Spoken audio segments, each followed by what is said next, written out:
The neighborhood looked like something straight out of a glossy real estate brochure. Trimmed hedges, white picket fences, and neighbors who waved like they'd rehearsed it. We had only been here for a few weeks, still unpacking boxes and trying to remember which street led to the grocery store.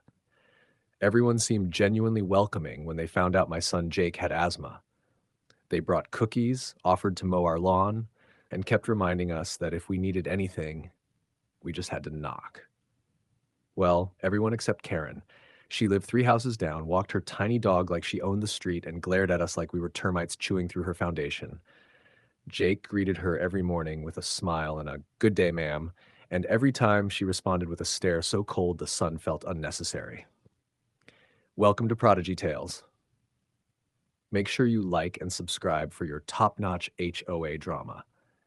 At first, I thought maybe she was just shy or socially allergic to kindness, but the way she looked at Jake, it wasn't just dislike. It was something twisted, like jealousy. Except, what sane adult is jealous of a kid with an inhaler? Jake would be outside drawing on the sidewalk with chalk, wheezing softly while laughing at his own silly jokes, and Karen would walk by with her nose tilted upward like fresh oxygen cost extra, and she didn't want us using too much of it. The other neighbors whispered that she was just protective of neighborhood standards, but there was more. She watched everything we did, how long we left trash bins outside, how many guests we had, even how long Jake sat on the porch. Her blinds probably got more exercise than her dog. Still, I tried to remain polite. Jake would wave, I'd smile, and Karen would huff like we polluted her air. The only thing louder than her silence was the way she rolled her eyes if someone mentioned Jake's asthma, as if breathing problems were optional. Before I knew it, her quiet staring was about to turn into chaos I never asked for. Before we dive in deeply, let us know in the comments what country or which city you're watching this story from. We'd love to know how far this story travels. HOA meetings in this neighborhood were treated like royal gatherings. Snacks on silver trays, lawn chairs lined up like a courtroom, and everyone pretending they actually enjoyed talking about recycling rules. Jake hates crowds because of his asthma. Too many people, not enough fresh air. So when they said every new family had to attend and introduce themselves, I went alone.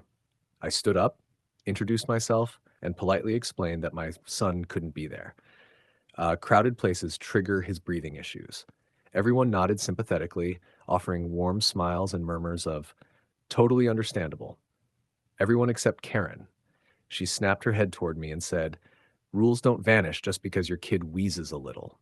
Bring him next time." The room went silent like someone had unplugged the world. I calmly replied, "My son's health isn't up for debate. He won't be attending." Karen's eyes narrowed like she was about to file a lawsuit against oxygen itself. She scoffed and claimed I was using Jake's asthma to grab attention and skip traditions. People shifted awkwardly in their seats, some glancing at her like she'd lost her last brain cell. I thought it would end there. I was wrong. 2 more meetings passed. Jake didn't attend, obviously. On the third, right after everyone sat down, Karen tapped her pen against the table and loudly declared, "Your son is faking it. Asthma or not, bring him next time or face consequences." "I'll prove it." I blinked, stunned. "Prove it? How do you prove a child doesn't have asthma? Challenge him to a breathing contest?" She smirked like she'd already won a battle no one else knew was happening. I told her to stop harassing us. But Karen, being the HOA's self-proclaimed guardian of order, stood up and announced to everyone, "Next time, I'll show you all he's lying." No one clapped, no one agreed, but no one stopped her either. That night, I tucked Jake into bed while he held his inhaler tightly. I assured him everything would be fine, but deep down, I felt it. Something ugly was coming, and Karen was right at the center of it, waiting to strike. 3 days after that ridiculous HOA meeting, I was fixing a loose board on the front porch while Jake sat beside me, drawing superheroes in his sketchbook, inhaler resting in his lap just in case. The air was calm, birds chirping, nothing out of place, until I noticed Karen standing across the street, phone lifted like she was live streaming breaking news. She was whispering into it, smiling in that smug way snakes probably smile before they bite. Before I could even process it, she stomped toward our porch with purpose, heels clicking like a countdown to disaster. "Dear homeowners, I told you this little boy was faking his asthma. And I'm about to prove it to everybody, she muttered into the phone, thinking I couldn't hear. Before I could get a word out, she marched straight up to Jake, yanked pepper spray from her pocket, and sprayed it right in his face. My son screamed, dropped his inhaler, and crumpled to the porch floor. His eyes watered uncontrollably, nose running, his breathing turning into sharp, panicked gasps. His chest tightened visibly, shoulders rising as he desperately tried to pull in air. I froze for half a second, just half a second, before rage flooded my veins. I shoved Karen with everything I had. She flew backward, landed on the curb with a painful thud, her phone clattering to the pavement but still recording.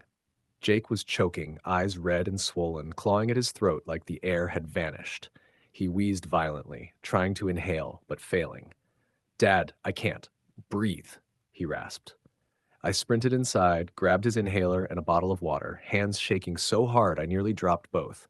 I rushed back, lifted his head gently, pressed the inhaler to his lips, and told him to breathe slowly. He tried, but the spray had already triggered a full-blown asthma attack. I dialed 911 with my free hand, voice trembling and furious as I told them to send an ambulance immediately. Karen sat on the curb whining about assault, but I didn't even look at her. My son's life was slipping through shallow breaths, and all I could think was, if he doesn't make it, nothing will ever be the same again.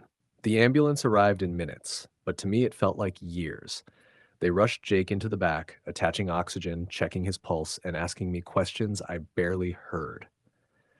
Karen was still on the curb, clutching her back dramatically, while yelling to anyone listening that I attacked her for no reason. The officers showed up, and before she could spin another lie, one of them grabbed her phone from the ground. They replayed the video she'd been filming, the part where she said, "Dear homeowners, I told you this little boy was faking his asthma, and I'm about to prove it to everybody." And then the moment she pepper sprayed Jake. Her face drained of all color. She tried to snatch the phone back, but it was too late. Evidence secured. At the hospital, Jake lay in the emergency room, hooked to machines, his breathing stabilized but weak. I gave my statement to the police, every detail sharp in my mind. By the time I got home, Karen had already been arrested. The video went around the neighborhood like wildfire. Neighbors who once stayed silent now stood on their lawns, watching as officers led Karen away in handcuffs while she cried about misunderstandings and HOA authority. No one believed her anymore. Court followed weeks later. Karen sat in the defendant's seat, hair messy, eyes swollen, no longer the proud queen of the cul-de-sac. The judge played the full video in front of everyone. Her confession, the attack, my son collapsing. Silence filled the courtroom, thick and unforgiving. The verdict was swift. Guilty of felony aggravated assault on a child with a medical condition, reckless endangerment, attempted murder, and use of a chemical agent. She was sentenced to 25 years in state prison and ordered to pay damages to cover Jake's medical bills, trauma therapy, and punitive costs. The HOA held an emergency vote. Karen was stripped of her title, banned from community decisions, and forced to liquidate her assets to comply with the court order. Her house went up for sale. Her reputation? Gone. Her arrogance? Crushed beneath the weight of consequences she brought on herself. Jake recovered, stronger, braver, and Karen? She finally learned the hard way what happens when cruelty meets justice. The end. Please like and subscribe for more HOA showdowns like this. Do you think she got what she deserves? Comment below.